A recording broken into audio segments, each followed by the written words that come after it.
আসসালামু আলাইকুম। দূরের কাছে যে যেখানে বসে এই মুহূর্তে ভিডিওটা দেখছেন তাদের সবাইকে মাহফুজা কিচেন ভিডিওতে ওয়েলকাম। আজ চিকেন বারবিকিউ করব। অসম্ভব মজার এই বারবিকিউটা এই শীতে না করলেই না, মিস করব। আর এই যে সসটা দেখছেন, এই সসটা হচ্ছে স্পেশাল। এই মশলা দিয়েই এই সসটা করা হয়েছে। মশলার সাথে শুধু একটু 1 পিস লেবুর রস আর 2 চামচ টমেটো সস দিয়ে, সামান্য একটু চিনি, একটু লবণ দিয়ে ভালোভাবে জাল করে, আর সাথে একটু পানিও দিবেন যাতে মশলা কাঁচা গন্ধটা চলে যায়। এই সসটা এতটাই মজা যে বলার মতো না। আর এই সস দিয়ে বারবিকিউ খেলে তো একদম মুখে লেগে থাকবে। ভিডিওটা অনেক বড় হয়ে যায় তাই সসটা আচ্ছা দেখালাম না, তবে আমার অন্য ভিডিওতে এরকমই বারবিকিউ আমি আরও করেছি, সেখানে এই সসটা কিভাবে করেছি দেয়া আছে, আপনারা চাইলে দেখে নিতে পারেন। উপরে 1 পিস লেবুর রস,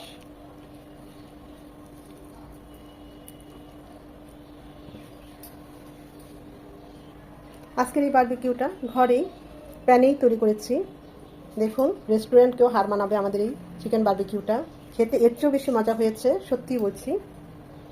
তো আমরা মূল পর্বে চলে যাই।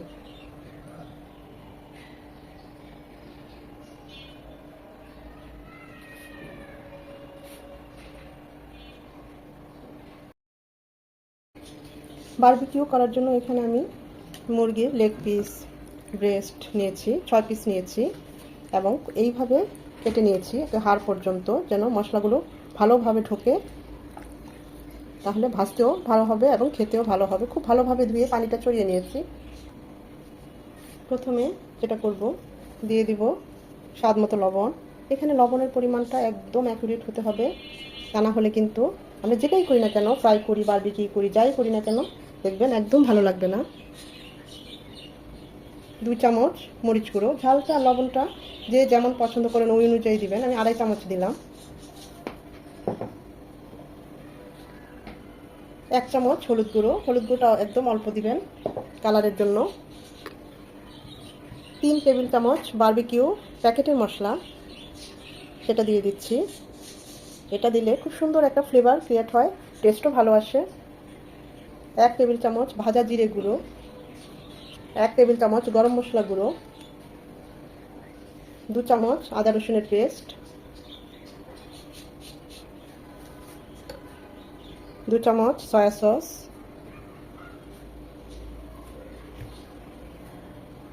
হাফ কাপ টক দই। হাতের কাছে টক দই না থাকলে শুকনো গুঁড়ো দুধ 2 টেবিল চামচ সামান্য একটু পানি দিয়ে গুলিয়ে 1 পিস লেবুর রস মিশিয়ে দিলেই হবে।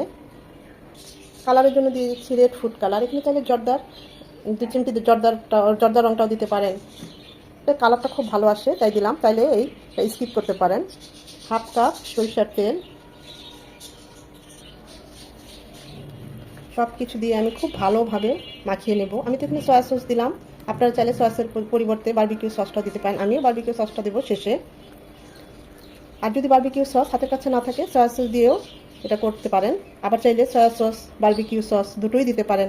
আমি দুটোই দেব,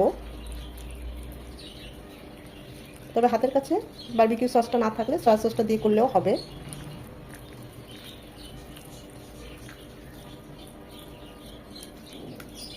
এই পর্যায়ে লবণ, ঝাল সব কিছু টেস্ট করে নিতে পারেন। খুব ভালোভাবে এরকম হাত দিয়ে দিয়ে ভিতরে মশলাটা যেন খুব ভালোভাবে ঢোকে।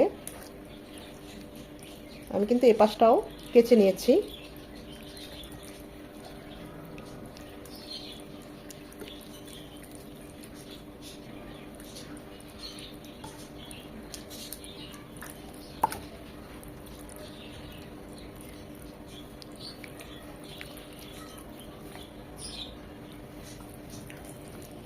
চাইলে ওভারনাইট রেখে দিতে পারেন। আর হাতে একদম সময় না থাকলে মিনিমাম 2 ঘন্টা তো রাখবেনই, এতে করে মশলাটা এর ভিতরে ঢুকবে। আমি 2 ঘন্টার জন্য রেস্টে রেখে দেবো। ওভারনাইট রাখলে আরও বেশি ভালো হয়।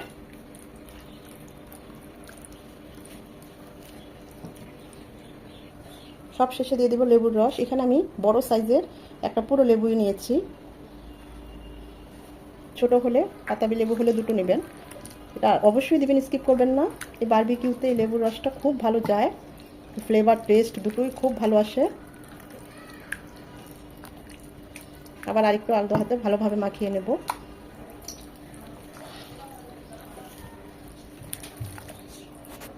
এখন এটা মিনিমাম 2 ঘন্টা রেস্টে রেখে দেব। আমি বলে ট্রান্সফার করে নিয়েছি, যেহেতু অনেকগুলো আমার চিকেন। এখন এটা 2 থেকে আড়াই ঘন্টা রেস্টে থাকবে। অন্যান্য কাজ করতে করতে প্রায় 5 ঘন্টার মতো হয়ে গিয়েছে। দেখতেই পাচ্ছেন মশলাগুলো একদম গায়ে গায়ে লেগে গিয়েছে। এখন আমাদের বারবিকিউ সস দেব, এটাও দিয়ে দিব 2 টেবিল চামচ। যদি এটা হাতের কাছে না থাকে সয়া সস দিয়ে দিবেন আরেক চামচ, তাহলেই হবে। বারবিকিউ সস দিয়ে ভালোভাবে মেখে আমরা এটাকে ভাজতে চলে যাব।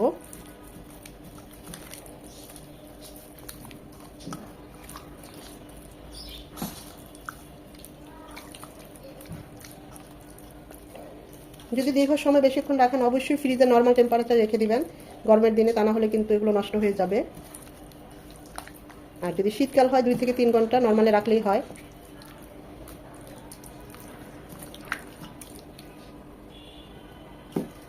এটা দিয়ে 10 মিনিট, বেশি না, জাস্ট 10 মিনিট রেখে আমরা চুলায় চলে যাচ্ছি। এখন আমরা এগুলো ভাজতে চলে যাব। প্যানে দিয়ে দিচ্ছি সয়াবিন তেল, এখানে আপনারা সরষের তেলও এটা ভাজতে পারেন। তেলটা অনেক ভালো গরম করে একদম ধোয়া ওঠা অবস্থায় গরম করে নিতে হবে। এই পর্যায়ে দিয়ে দিব চিকেনগুলো।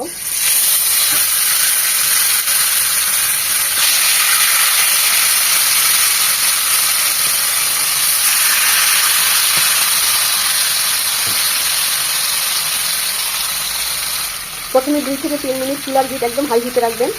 এই চিকেন থেকে যে পানিটা ছাড়বে এতেই সেদ্ধ হয়ে যাবে চিকেনগুলো। 2-3 মিনিট পর চুলার হিট মিডিয়াম হিটে রেখে এভাবে থেকে রাখবো 5 থেকে 7 মিনিট।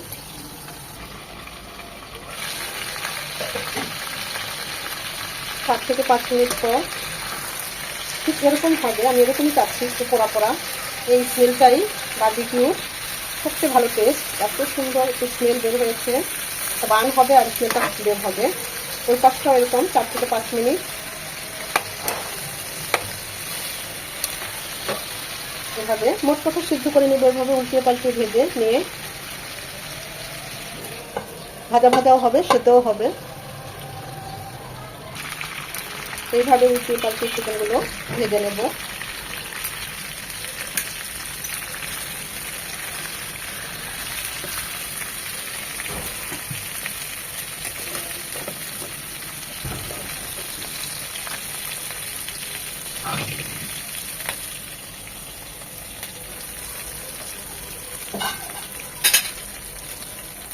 এখন যেটা করতে হবে যে মশলাগুলো বার্ন হয়ে গেছে, এগুলোকে যতটুকু সম্ভব উঠিয়ে নিতে হবে। আরও কিছুটা তেল দিয়ে দিচ্ছি।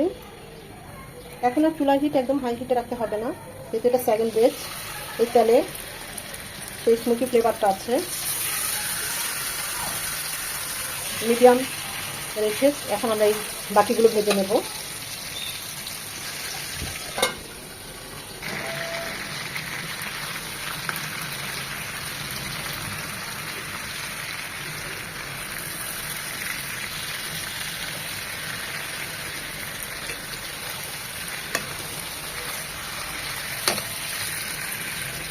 সিনাগুলো বেশ বড়, মুরগিটা বেশ বড় ছিল।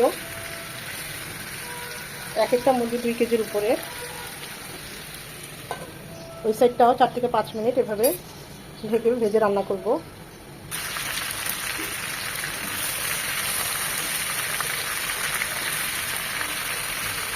আমাদের বারবিকিউ চিকেনগুলো ভাজা হয়ে গিয়েছে, এখন আমরা নামিয়ে নেব।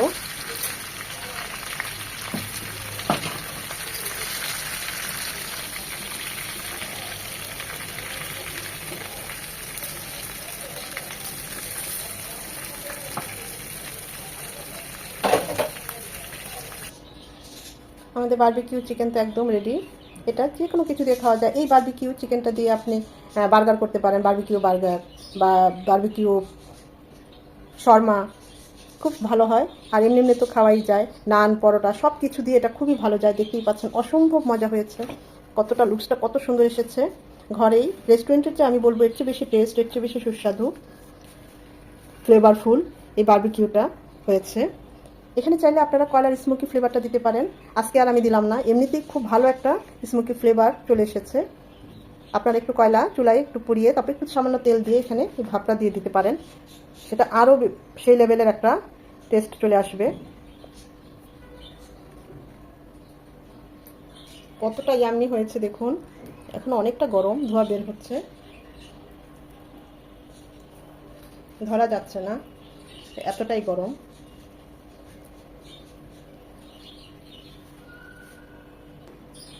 অনেক বেশি ফ্লেভারফুল, অনেক বেশি টেস্টি এই বারবিকিউ চিকেনটা। আমি তো আমার মতো করেই করলাম, চেষ্টা করছি খুব সহজভাবে ঘরে এই বারবিকিউটা চিকেনটা করতে। আশা করি আপনাদের ভালো লেগেছে। যদি ভালো লেগে থাকে লাইক কমেন্ট শেয়ার করে দিবেন। আর এইভাবে যদি ঘরে বারবিকিউ চিকেনটা করেন অবশ্যই আমাকে লিখে জানাবেন। সময় নিয়ে যারা এতক্ষণ এই ভিডিওটা দেখেছেন তাদের সবাইকে অসংখ্য ধন্যবাদ।